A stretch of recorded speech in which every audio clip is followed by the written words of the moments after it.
안녕하세요. 저는 40대 중반 한 남편의 아내이자 두 딸의 엄마인 박정은이라고 합니다. 제게는 남들에게 쉽게 말할 수 없는 상처가 하나 있습니다. 그리고 그 상처를 준 사람을 이해하거나 용서하는 일은 결혼하고 아이를 낳아보면서 더욱 어렵다는 걸 느끼게 되었죠. 그런데 몇 년 전 뜻밖의 사건을 겪으면서 저는 용서라는 것에 대해 다시 생각하게 되었습니다. 그동안 마음속 깊이 묻어두었던 과거와 마주하며 저는 진정으로 용서하고 화해해야 할 대상이 누구였는지 깨닫게 되었죠. 지금부터 제가 어떻게 그 상처와 시간을 마주하고 조금씩 마음의 평화를 찾아갔는지 솔직하게 이야기해 보려 합니다. 제가 아주 어렸던 시절에 저희 가족은 비교적 행복했던 것 같습니다. 부모님은 다정했고 저 역시 외동딸로 태어나 부모님의 사랑을 듬뿍 받으며 자랐으니까요. 아빠는 소도시의 대기업 공장에서 묵묵히 일하셨고, 엄마는 집안일을 돌보면서도 틈틈이 부업을 하면서 쌈짓돈을 모으셨습니다. 하지만 그 모습을 지켜보면서 저는 묘한 불안을 느꼈습니다. 당시 제가 살던 도시에는 부모가 맞벌이 하는 집이 흔치 않았습니다. 보통 엄마들은 집에서 살림을 하며 자식들을 돌봤죠. 그런데 엄마를 보면 언젠가는 일하러 나를 두고 나가버릴 것 같은 예감이 들어서 집에서 일하는 엄마를 볼 때마다 마음이 조마조마했습니다. 엄마는 어느 날 저를 안아들고는 웃으며 말했습니다. 우리 정은이 좀만 더 크면 엄마도 돈 벌러 나갈 거야. 그래야 정은이 맛있는 것도 사주고 예쁜 옷도 사주지. 안 그래도 되는데 나는 엄마가 나랑 더 자주 놀아줬으면 좋겠는데 그렇게 말하면 엄마는 제 머리를 쓰다듬으며 미소 지었지만 그 순간에도 저는 마음 한켠이 씁쓸했습니다. 엄마의 사랑을 의심한 것은 아니었지만 앞으로 다가올 엄마의 부재를 이미 예감하고 있었던 것 같아요. 엄마는 아빠에 비해 훨씬 어린 편이었어요. 그래서 하고 싶은 것도 많았을 테고 자유롭게 살고 싶은 마음도 컸겠죠. 두 분은 나이 차이가 10살이나 났습니다. 어느 날 저는 TV에서 만화를 보고 있다가 두 분이 어떻게 만나서 결혼했는지 문득 궁금해졌습니다. 엄마, 엄마는 아빠랑 왜 결혼한 거야? 아빠랑? 서울에서 만났어. 엄마가 시골에서 오남매 장녀로 자라면서 언젠가는 꼭 서울에서 살아보고 싶었는데 막상 올라가서 지내다 보니까 가족들이랑 부대끼며 살던 시절이 그리운 거야. 일하고 들어오면 엄마를 반겨주는 사람도 없고 적적하고 작은 자취방이 싫어서 하루빨리 결혼해서 가정을 꾸리고 싶었지. 그래서 만난 게 너희 아빠야. 정말? 아빠랑 어떻게 만났는데? 아는 사람 소개로 만났지. 그때 엄마가 외로웠는데 너희 아빠가 자상하잖니? 그게 좋아서 결혼까지 했지. 아빠는 할아버지가 돌아가시자 집안을 이끌 대학생인 형 학비를 댄다고 자신의 꿈은 펼칠 새도 없이 착하게 돈만 벌면서 지냈다고 했습니다. 그렇게 번 돈은 본인한테 쓰기보다는 집안 살림에 보탰고 결국 연애 한 번 제대로 못 해보고 20대를 보냈었죠. 그러다 만난 게 엄마였고 마음이 통해서 결혼도 빨리 했다고 해요. 결혼 후에는 저를 낳은 뒤 지금 살고 있는 작은 도시로 내려가서 살림을 꾸리게 된 것이었습니다.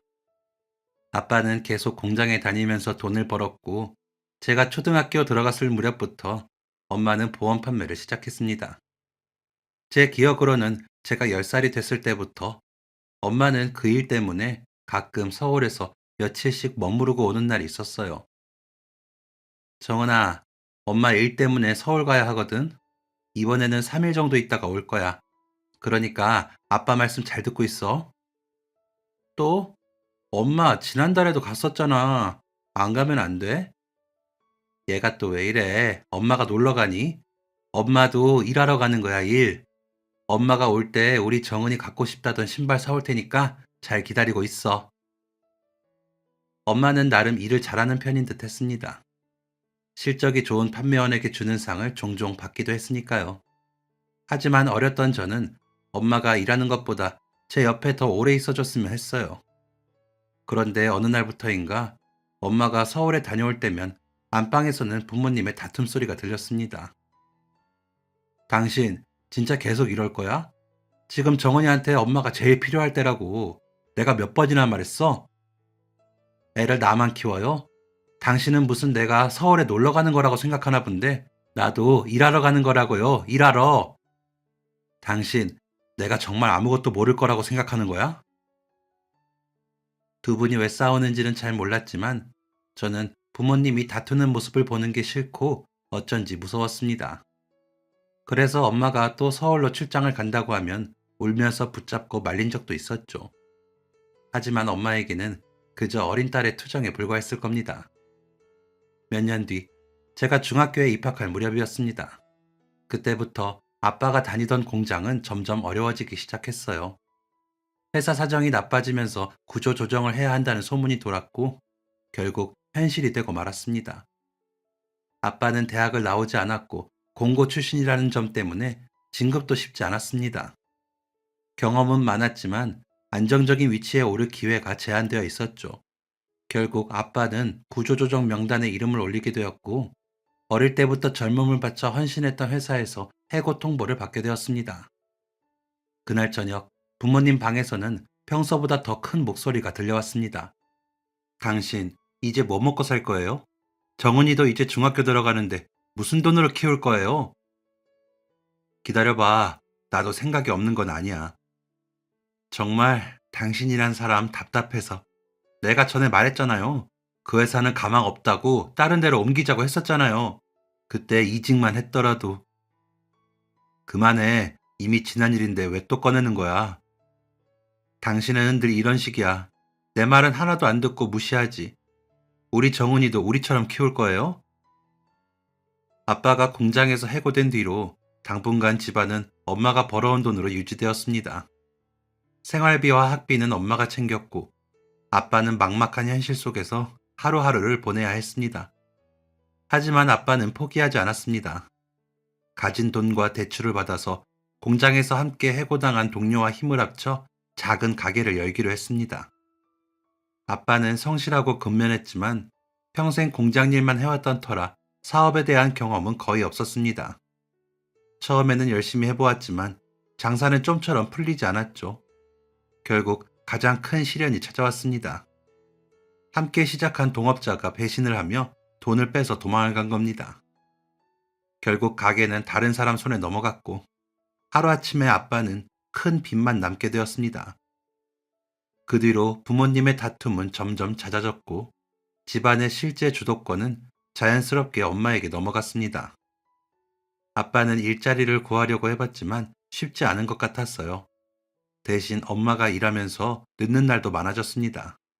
어느 날 저는 중간고사를 앞두고 친구 집에서 공부를 하다가 조금 늦게 집에 돌아가고 있었습니다. 집으로 가는 길목에 다다르고 건널목에서 신호를 기다리고 있는데 맞은편에서 익숙한 실루엣이 눈에 들어왔습니다. 엄마였어요. 그런데 이번에는 엄마가 낯선 자동차에서 내리고 있었습니다. 저는 얼른 엄마를 부르며 다가갔습니다. 예상치 못한 탓인지 엄마는 제 얼굴을 보고 살짝 당황하는 것 같았죠. 정훈아, 너 이제 들어오는 거야? 나 민선이네 집에서 시험 공부하다가 오는 길인데, 엄마는? 엄마는 일하다 왔지. 그런데 그때 옆에 서 있던 차의 운전석 문이 열리면서 어떤 아저씨가 나왔습니다.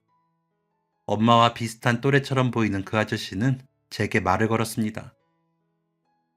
아, 네가 미선 씨 딸이구나.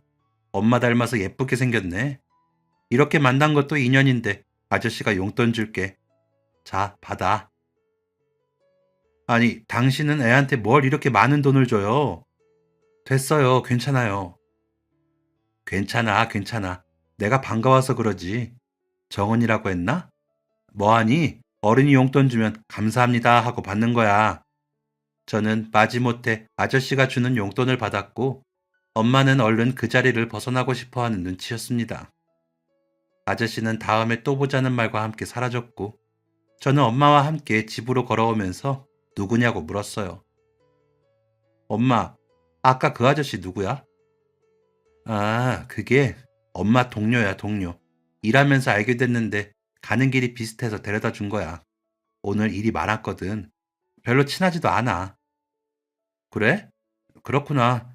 엄마랑 친한 것처럼 보였는데. 엄마는 잠시 아무 말이 없었습니다. 그러다 집에 거의 다다랐을 때 주변을 둘러보더니 아무도 없는 걸 확인하고는 낮은 목소리로 말했습니다. 정은아, 아까 본 아저씨 말이야. 아빠한테는 아무 말도 하지 마. 응? 왜? 그냥 엄마 부탁. 알겠지? 말 안 하는 거다. 저는 알겠다고 대답했지만 계속 마음이 쓰였습니다. 그런데 그날 이후 집안의 공기는 점점 더 차갑게 변했고 부모님의 사이는 더욱 안 좋아졌습니다. 어느 날 평소보다 큰 목소리가 들려 거실로 나가봤더니 안방에서 엄마의 흐느끼는 울음소리가 새어나오고 있었어요. 그 울음소리에는 슬픔만이 아니라 답답함과 억눌린 분노가 뒤섞여 있는 듯 했습니다. 정은 아빠, 나도 이제 편하게 살고 싶어요. 하고 싶은 것도 많은데 이렇게 뒷바라지만 하면서 살고 싶지 않다고요. 정은 아빠, 제발, 나 좀 놔줘요. 너, 그게 엄마로서 할 소리야? 어? 다른 남자 만나는 거 들킨 것도 모자라서 이제 놔달라고? 네가 나한테 그런 말 할 자격이나 있어? 제발 이혼만 해주세요. 나 다른 건 안 바랄게요. 우리 이제 그만 헤어져요. 당신도 알잖아요. 우리 이제 껍데기밖에 안 남은 사이라는 거. 그래. 좋아. 대신 정은이는 내가 키울 거야. 그것만 합의해주면 당신 원하는 대로 조용히 이혼해 줄게. 그 순간 저는 아무 말도 할 수 없었습니다. 부모님이 싸우는 모습을 보는 건 익숙했지만 이번에는 다르다는 것을 직감했어요.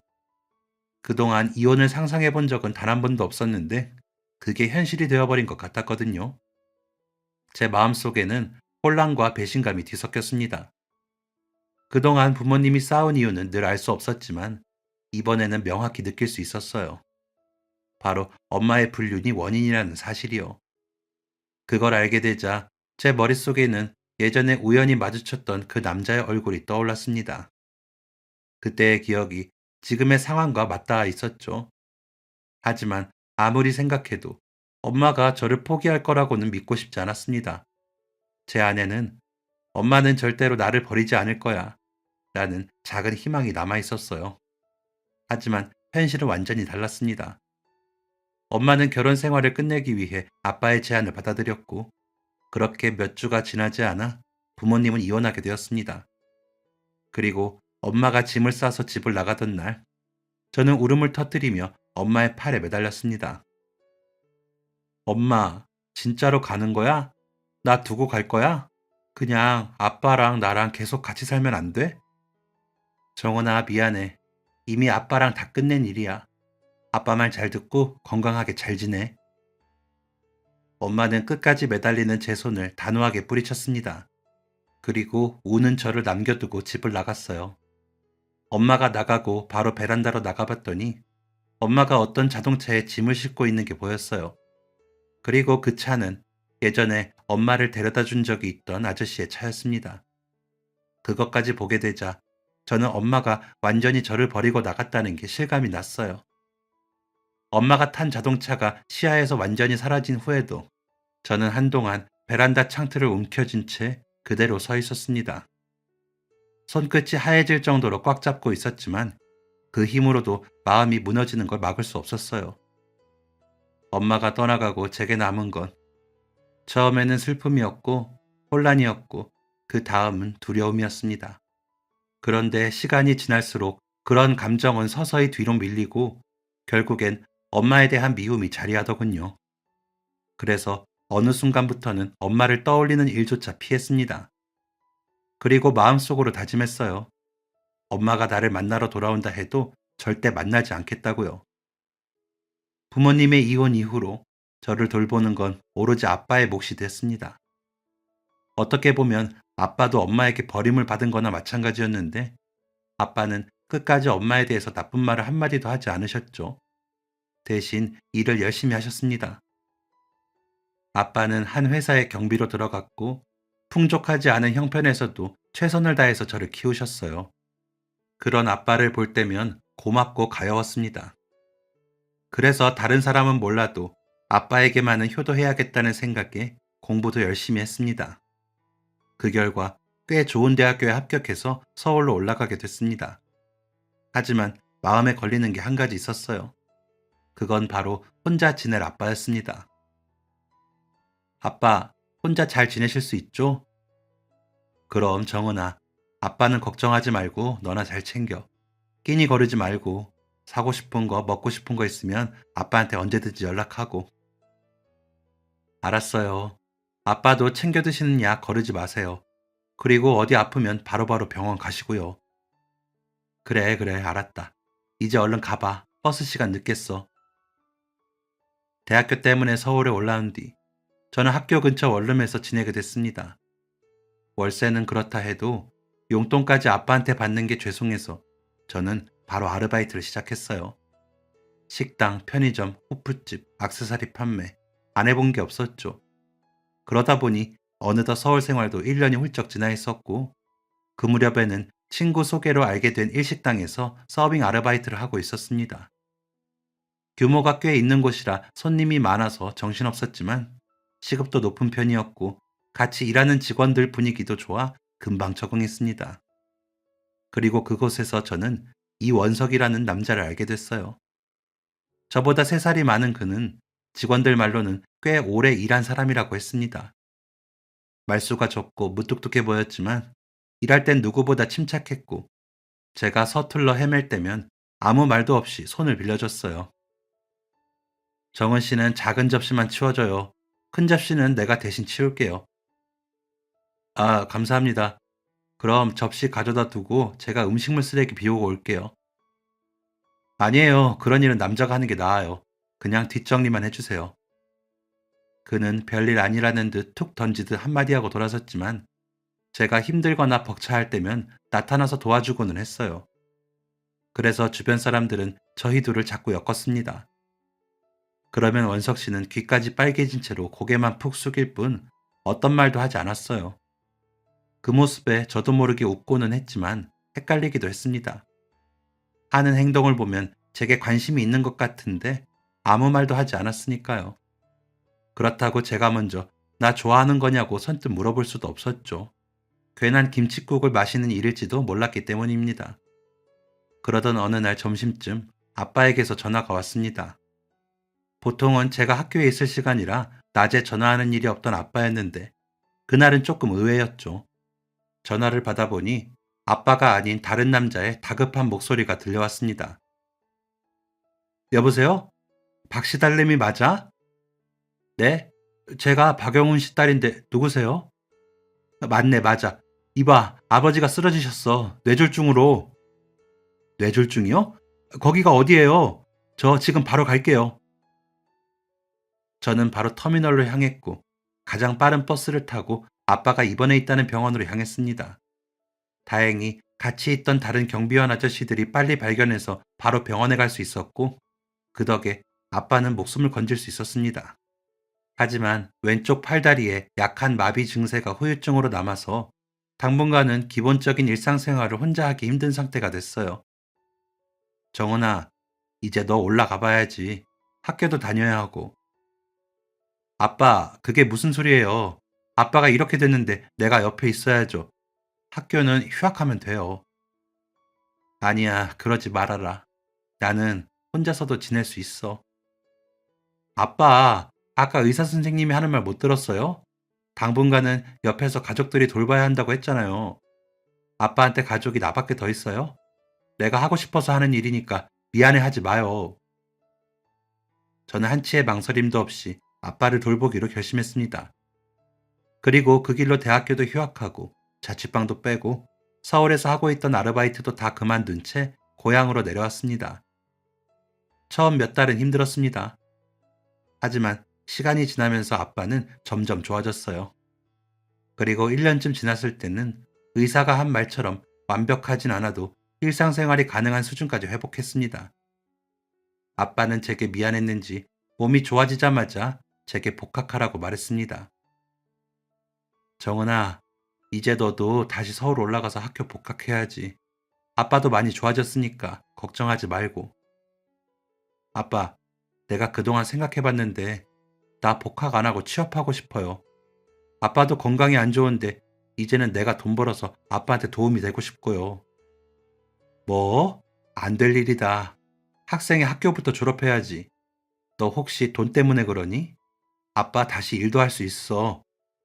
아빠, 학교는 언제든지 다시 다닐 수 있잖아요. 나중에 졸업해도 안 늦어요. 아빠가 그동안 엄마라는 사람 없이 혼자서 딸 하나 키우느라 얼마나 고생했는지 알아요. 그러니까 이제는 내가 아빠 도울 수 있게 해주세요. 처음에는 아빠도 반대했지만 제 설득에 취업하는 걸 허락해 주셨어요. 아빠 옆에서 몇 달간 취업 준비를 한 끝에 저는 서울에 있는 작은 회사에 들어가게 됐습니다. 그리고 거기서 일하면서 번 돈을 꾸준히 아빠에게로 보내드렸죠. 그리고 아빠에게도 좋은 소식이 들려왔습니다. 예전에 일했던 회사에서 다시 경비로 일할 수 있게 된 거였어요. 사람이 좋고 성실했던 아빠의 됨됨이 덕분이었죠.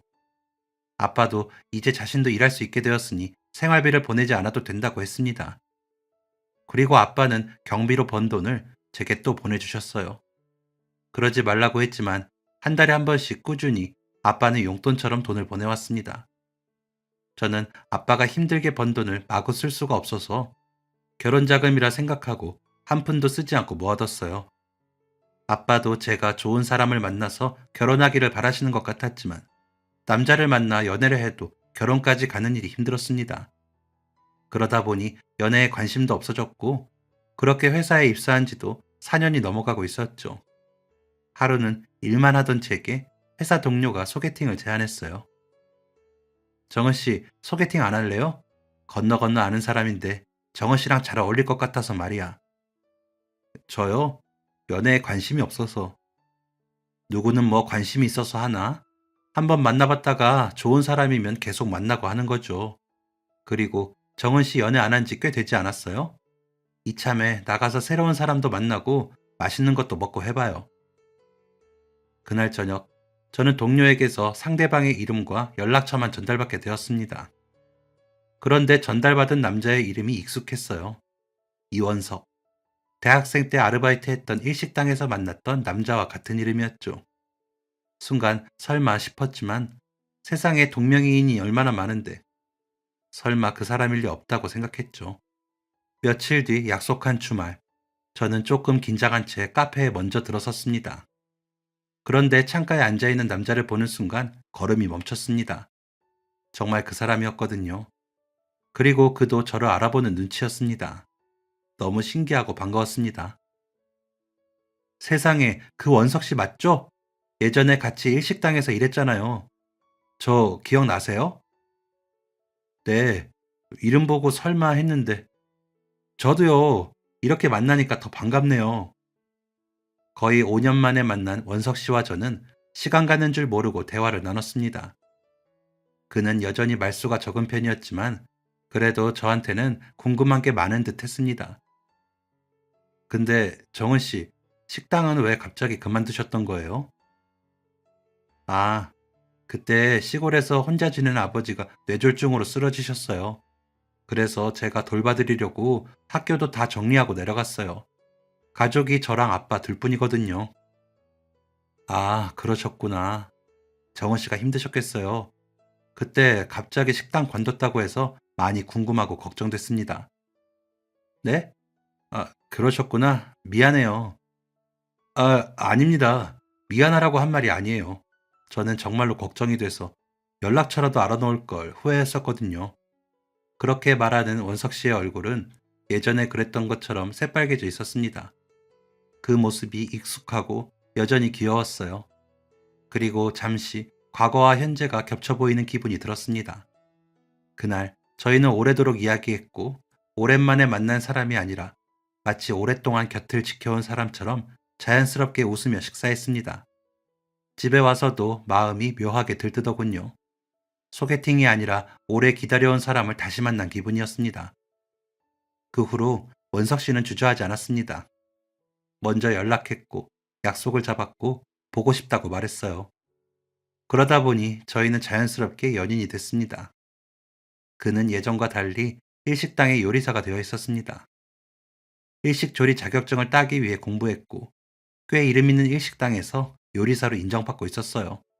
그리고 언젠가는 자신만의 가게를 열겠다는 목표가 있었습니다. 어느 순간부터 그와 나누는 대화 속에 자연스럽게 서로의 미래가 포함되기 시작했고, 저는 그의 부모님께 인사를 드리게 됐어요. 첫 만남이었지만 원석 씨의 부모님은 오래전부터 알고 있었던 사람처럼 따뜻하게 맞아주셨습니다.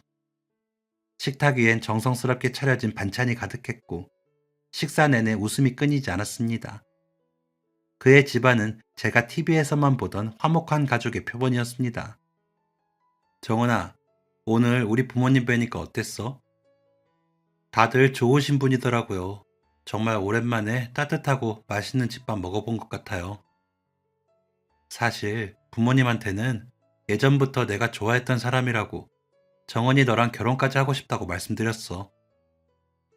확신에 차서 말하는 그에게 저는 선뜻 대답할 수가 없었습니다. 제 가정과 달리 화목한 원석 씨의 가족을 보고 나니 걱정이 생기더라고요.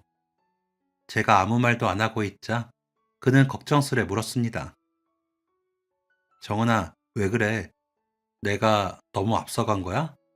그런 거라면 걱정 마. 나는 얼마든지 기다릴 수 있어. 아니, 그런 게 아니에요. 그냥 내 문제예요. 전에 말한 적 있죠? 어릴 때 부모님이 이혼하셔서 가족이라고는 나랑 아빠 단 둘뿐이라고요. 나는 원석 씨처럼 화목한 가정에서 자라본 적이 없어요. 이혼하시기 전까지 두 분은 항상 싸웠고 밥 먹는 자리에서도 눈치를 봐야 했어요. 그러다가 엄마가 떠났고요. 그동안 한 번도 이야기한 적 없는 어린 시절을 말하려니 목이 메이는 듯 했습니다. 원석 씨는 보채지도 않고 아무 말 없이 조용히 제 이야기를 들어주었습니다.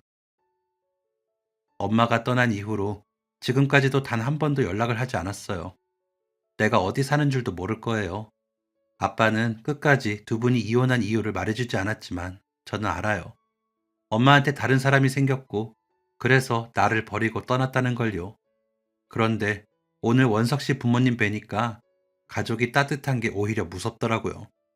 내가 그 안에 들어가도 되는 사람인지, 나 같은 배경을 가진 사람을 당신 부모님이 받아줄지.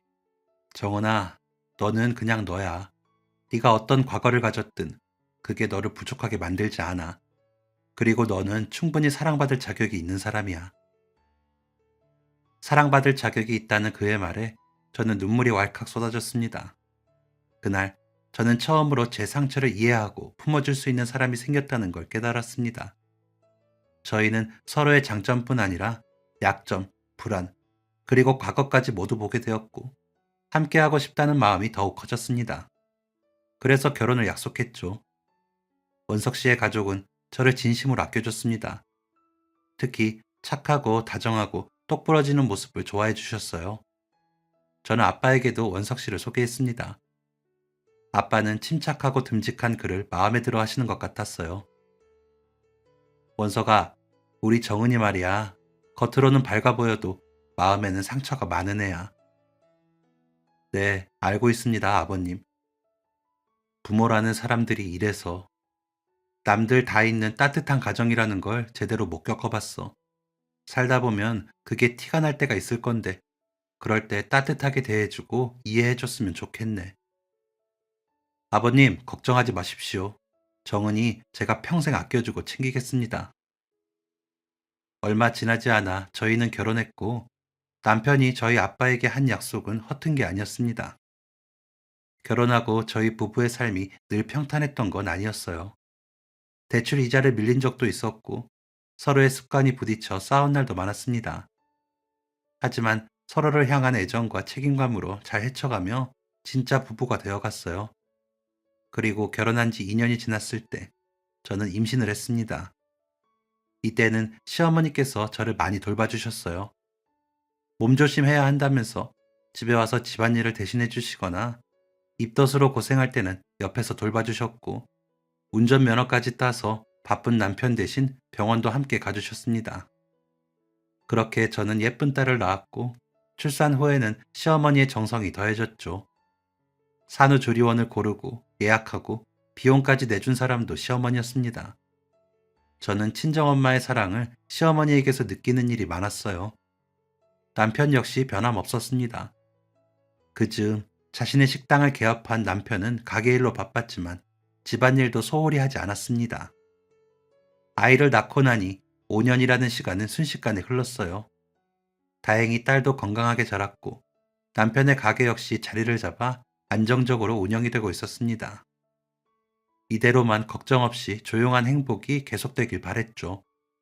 그러던 어느 날이었습니다. 평소처럼 딸아이를 어린이집에 데려다주고 집에 돌아와 한숨 돌리려는 순간 휴대폰이 울렸습니다. 모르는 번호였어요. 며칠 전 시어머니께서 김치랑 밑반찬을 보냈다고 했던 말이 떠올랐습니다. 그래서 택배기사님인가 싶어서 전화를 받았어요. 저기, 박정은 씨 핸드폰 맞나요? 네, 제가 박정은인데 누구시죠? 정은아, 나야, 엄마야. 엄마라는 말에 저는 몸이 얼어붙었습니다. 나를 버리고 떠났던 사람, 기억에서 사라졌다고 믿었던 목소리였고, 세월이 많이 흘렀는데도 바로 알 수 있었죠. 그리고 그 목소리를 듣자마자 엄마가 저를 버리고 떠난 그날이 어제 일처럼 떠올랐습니다. 가지 말라고 울던 저를 외면하고 가던 엄마의 뒷모습, 낯선 남자의 차를 타고 떠나서는 단 한 번도 오지 않았던 엄마. 그날의 분노가 마음속에서 되살아났죠. 저는 최대한 냉정을 유지한 채로 입을 열었습니다. 번호는 어떻게 알았어요? 정은아, 미안하다. 정말 미안해. 엄마가 너 한 번만 보고 싶은데. 싫어요. 정은아, 한 번만, 10분만이라도 좋으니까, 응? 이봐요, 잘 들으세요. 저는 당신 없이도 잘 살아왔고, 지금도 행복하게 살고 있어요. 그러니까 사람 심란하게 하지 말고, 2번 다시 연락하지 마세요. 끊습니다. 저는 더 이상 어떤 말도 듣고 싶지 않았습니다. 엄마라는 호칭도, 미안하다는 말도 이미 다 늦은 것이었죠. 냅다 전화를 끊었지만 분노와 슬픔, 당혹감이 한꺼번에 몰려와 한참 동안 진정할 수가 없었어요. 그날 이후로도 똑같은 번호로 몇 번이나 전화가 왔지만 저는 받지 않았습니다. 이 정도로 했으면 다시는 만나고 싶지 않다는 제 마음을 충분히 전달했을 것 같았어요. 계속해서 올 것 같던 전화는 점점 잦아들었고 그걸로 엄마와의 인연은 끝난 거라는 생각이 들었습니다. 또다시 5년의 시간이 흘렀습니다. 그 사이 첫 딸은 어느새 초등학생이 되었고 집안에는 어린아이가 주는 활기와 웃음이 가득했어요. 그리고 예상치 못한 기쁜 소식이 찾아왔습니다. 제가 둘째를 임신한 것이었습니다. 첫째 이후로 임신이 잘 되지 않아 저희 부부는 딸 하나만 잘 키우자고 마음을 정리한 상태였기에 더욱 기쁘고 놀라웠죠. 하지만 의사는 당부했습니다. 제가 나이도 있고 어렵게 자리 잡은 아이라 스트레스를 최대한 피하라고요. 남편과 시댁 가족들은 제게 더욱 신경을 써줬어요. 둘째가 찾아왔다는 기쁨도 있었지만 동시에 남편의 가게에는 그림자가 드리웠습니다. 처음 가게를 열었을 때만 해도 그 근방에 경쟁업체가 거의 없어서 장사도 잘 되고 나름 단골도 생겼죠. 하지만 몇 년 사이 유명 프랜차이즈와 새로운 일식당들이 잇따라 생긴 탓에 예전만큼 손님이 들어오지 않았습니다. 게다가 건물주가 요즘 시세가 올랐다면서 다음 계약부터는 임대료를 올리겠다고 말한 탓에 걱정이 이만저만이 아니었습니다. 게다가 앞으로 둘째가 태어나면 돈 들어갈 곳은 더 많아질 게 뻔했습니다. 하지만 남편은 제 앞에서는 심각하게 얘기하지 않았어요. 제가 스트레스라도 받을까봐 태어난 척을 했지만 그가 어떤 마음일지 너무 잘 알 것 같았습니다. 여보, 요즘 힘들죠? 미안해요. 이럴 때 나라도 당신 옆에서 도움이 되면 좋은데. 에이, 무슨 소리야. 내가 더 열심히 하면 되니까 당신은 걱정하지 말고 몸조리만 잘해. 그리고 마침내 저희 부부의 결혼 10주년이 다가왔습니다. 저는 이런 날이라도 남편에게 힘을 주고 싶었어요. 그동안 항상 받기만 해왔기에 기념일만이라도 남편이 기운내고 웃을 수 있을 만한 이벤트를 해주고 싶었죠. 그래서 작은 케이크를 준비했습니다. 그리고 첫째 딸을 시부모님께 맡긴 뒤 남편에게는 아무 말도 하지 않은 채 가게로 향했습니다. 조용히 문을 열고 들어가서 결혼 10주년을 축하하며 놀래켜주고 싶었어요. 오랜만에 마음이 설렜습니다. 마치 연애하던 시절로 돌아간 듯 했거든요. 그런 마음으로 가게에 도착했는데 남편은 어떤 중년의 여자와 대화 중이었어요. 언뜻 봐도 심각한 분위기라 들어가면 안 될 것 같아서 문 밖에 서 있었는데 그 중년 여자가 어깨를 들썩이며 울기 시작했고 남편은 어쩔 줄 몰라 하고 있었어요. 혹시라도 남편이 곤란한 상황에 처해 있는 걸까봐 문을 열고 가게 안으로 들어갔습니다. 여보, 나왔어요. 근데 이쪽은 누구신데? 어? 당신 왔어?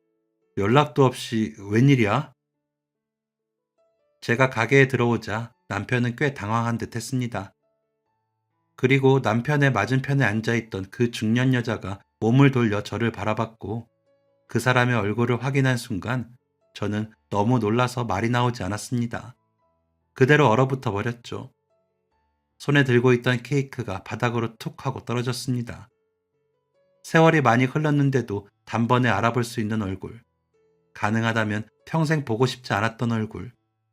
그 얼굴은 어렸던 저를 매정하게 버리고 떠났던 엄마였습니다. 충격으로 굳어버린 저를 보고 남편은 놀라서 달려왔습니다. 정은아, 당신 괜찮아? 많이 놀랐지?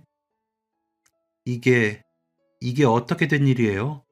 당신이랑 저 사람이 왜 같이 있는 건데요? 네? 그게 내가 다 설명할게. 일단 진정하고 여기 앉아. 남편은 제 손을 조심스레 잡고 의자에 앉혔습니다. 그 손을 뿌리칠까 고민했지만 다리에 힘이 풀린 듯 더 이상 서 있을 수도 없었죠. 엄마는 죄인 마냥 아무 말도 못하고 있었고 남편은 제 표정을 살피며 숨을 한번 크게 쉬었습니다. 며칠 전에 당신 엄마라고 하는 이분이 찾아왔어. 그냥 바로 돌려보냈어야죠. 나도 그러려고 했어. 근데 계속 찾아오시더라고. 하루 이틀이 아니라 몇 번을 말이야. 잠깐 얼굴만 보자고 하시는데 그 표정을 보는데 나도 도저히 거절할 수가 없었어. 그래도 당신한테 먼저 말했어야 했는데 내가 미안해. 정말 잘못했어. 그제야 제 시선은 한 테이블 건너 앉아있는 엄마에게로 향했습니다. 설명할 수 없는 감정들이 섞여 있는 복잡한 얼굴이었죠. 저는 엄마가 들으라는 듯 말했습니다. 정말 뻔뻔하기도 짝이 없지 않아요? 어린 딸 버리고 갈 때는 언제고 이제 와서 한 번만 보고 싶다고요? 기가 막혀서. 저기 정은아, 어머님이 많이 아프시대. 그래서 죽기 전에 딱 한 번만이라도 너 보고 싶은데 예전에 전화했을 때 네가 거절했다면서 절대 안 보겠다고. 그래서 나를 찾아오신 거야. 정은이 너 설득해서 한 번만이라도 자리를 마련해 달라고. 다 죽어갈 때가 되니 그제야 딸내미 얼굴 보고 싶다고 찾아왔다니. 저는 그게 너무 어이가 없어서 엄마를 바라봤습니다. 엄마는 아무 말도 하지 않고 마치 처벌을 기다리는 사람 마냥 제 얼굴을 바라보며 그저 가만히 앉아 있었죠. 이렇게 된 거 그동안의 사정이라도 들어보는 셈 치자 싶었어요. 그래요. 어디 한번 말해봐요. 대체 무슨 말이 하고 싶어서 그렇게 나를 찾은 건데요? 네? 정은아, 미안하다, 미안해. 그때는 그냥 모든 게 답답했었어. 그때 그 사람이 나타난 거야. 그 사람이 누군데요? 아, 그 아저씨? 엄마가 바람 피워서 나갔던 사람? 사실 네 아빠랑 만나기 전부터 알던 사이야. 결혼하려고 했었는데 그 남자 집안 반대로 헤어졌지. 나랑 헤어지고 그 사람은 집안에서 정해준 사람이랑 결혼했어. 그리고 그 소식을 들은 나는 홧김에 네 아빠를 소개받아서 바로 결혼을 했어. 처음 듣는 이야기였습니다.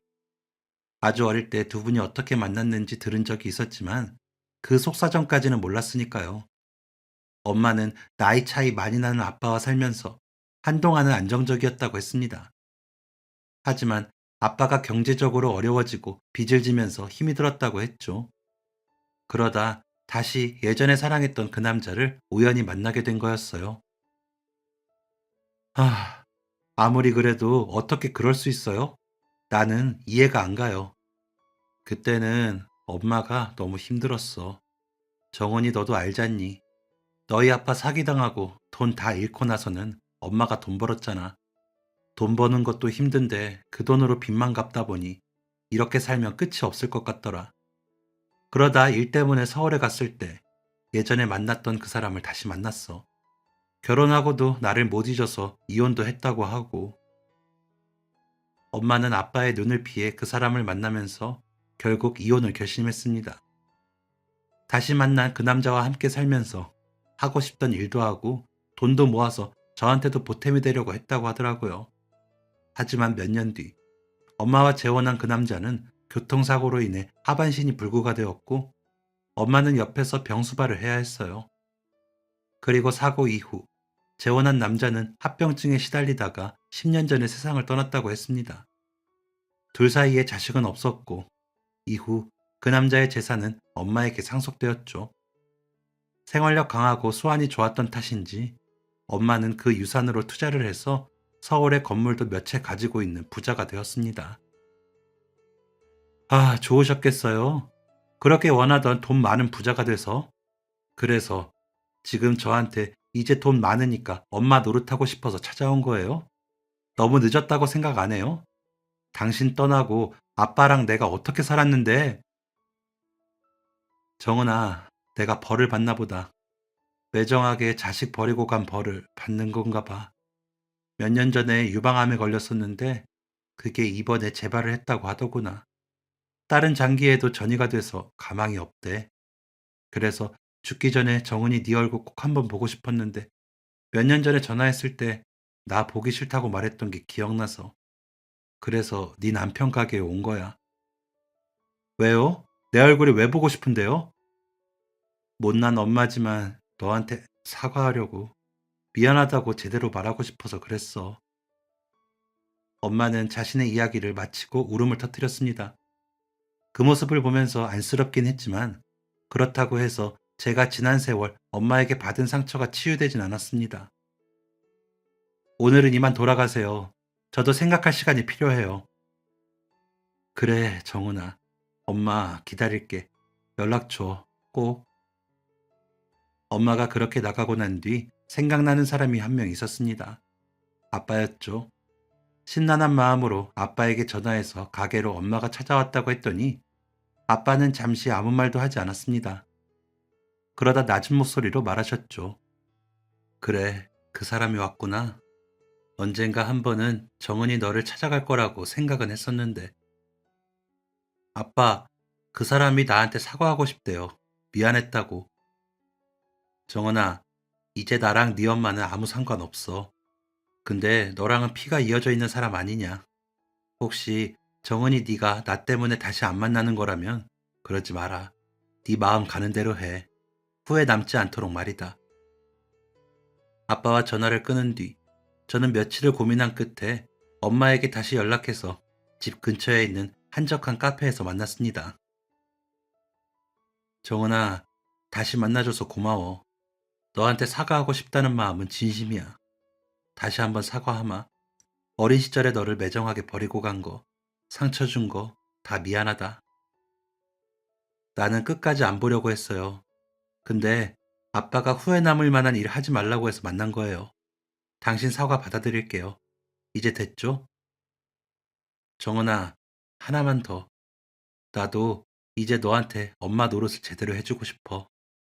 지금 와서 내가 엄마 흉내 내는 게 우습지? 나도 안다. 저는 아무 대답도 하지 못했습니다. 엄마는 물 한 모금을 마시며 목을 축이더니 이어서 말했어요. 아마 나는 1년은 못 채우고 죽을 거야. 근데 죽기 전에 내 딸인 너한테 하나는 해주고 가고 싶어. 내가 가진 재산, 정은이 너한테 상속하고 싶다. 이게 정은이 너의 외롭고 서러웠던 과거를 보상할 순 없겠지만 받아줬으면 좋겠구나. 그래요, 받을게요. 나는 지금까지 대부분의 시간을 엄마 없이 살았어요. 엄마를 대신해서 나를 챙겨주고 보살펴준 사람들, 그분들 덕에 어긋나지 않고 이렇게 잘 살고 있는 거예요. 엄마가 준 돈으로 그 사람들한테 나도 보답하고 싶어요. 그러니까 이건 그냥 돈이 아니라 엄마라는 사람이 나한테 처음으로 해주는 책임이라 생각하고 받겠습니다. 엄마가 말한 재산은 생각보다 훨씬 규모가 컸습니다. 현금도 있었고 건물도 있었죠. 그렇게 상속받은 재산은 가족들에게 썼습니다. 남편에게는 지금보다 큰 가게와 더 안정적인 자리를 만들어 주었고, 제게 친부모님이 되어 주었던 시부모님께도 그동안 받은 걸 보답했습니다. 그리고 마지막으로 가장 고민했던 사람은 저희 아빠였습니다. 엄마 없이 저 하나만 바라보며 살아온 아빠의 세월을 보답해주고 싶었거든요. 뭘 해드리면 될까 생각하다가 아빠에게는 그 돈으로 고향에 볕이 잘 드는 집 한 채를 장만해드렸습니다. 정은아, 이 집 그 사람이 준 걸로 산 거냐? 네, 아빠. 엄마 덕이라고 생각하지 말고 저 잘 키워준 덕이라 생각하고 받아주세요. 아빠는 그럴 자격 차고도 넘치니까요. 그래, 그러마. 하나밖에 없는 내 딸 정은이가 해준 거라 생각하마. 그 뒤로 엄마와 보낸 시간은 길지 않았습니다. 예상했던 것처럼 엄마는 만난 지 1년도 되지 않아 세상을 떠났습니다. 장례식장을 나서던 날, 엄마라는 사람이 없다는 게 실감이 잘 나지 않았습니다. 엄마라는 단어는 제겐 늘 조금 낯선 단어였으니까요. 엄마라고 편하게 부를 수도 없었고, 그렇다고 완전히 남이라고 부르기엔 피할 수 없이 이어져 있는 관계이기도 했습니다. 지금도 저는 매년 엄마의 기일을 챙깁니다. 정성껏 큰 제사를 차리는 것도 아니고, 특별한 말을 남기는 것도 아닙니다. 그냥 작고 담담한 꽃 한 송이를 가져다 두는 정도죠. 하지만 그것이 저를 세상에 태어나게 해준 사람에게 할 수 있는 최소한의 예의라고 생각합니다. 엄마에게 받았던 상처를 떠올릴 때면 그때의 외로움과 배신감이 아직도 가끔 마음 한켠을 스치곤 합니다.